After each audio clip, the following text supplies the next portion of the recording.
ধ্বংসের দিকে তাকিয়ে মুচকি হাসি দেওয়ার মতো অদ্ভুত মানুষ আমি। হয়তো আমি পাগল। ছোটবেলা পাগল দেখলে ভয় পেতাম, আর এখন এখন দেখছি আমি নিজেই পাগল। নয়তো অনুভূতির ভিতরেই কোনো এক গভীর অতল দুঃখ বাসা বেঁধেছে। তবুও নিজেকে জোর করে হাসাতে শিখে গেছি। যেদিন ভেতরটা একেবারে ভেঙে গিয়েছিল, সেদিনও বাইরে থেকে এক চিলতে হাসি মুখে সবার সামনে দাঁড়িয়েছিলাম। কষ্টগুলোকে আমি বানিয়েছিলাম বন্ধু, একাকিত্বকেও আপন করে নিয়েছিলাম।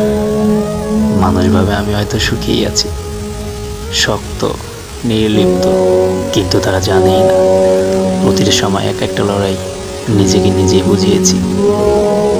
তুই ভালো আছিস? কেউ যদি এই কথাটা জিজ্ঞেস করে, আমি সবসময় বলি, আই অ্যাম অলওয়েজ ফাইন।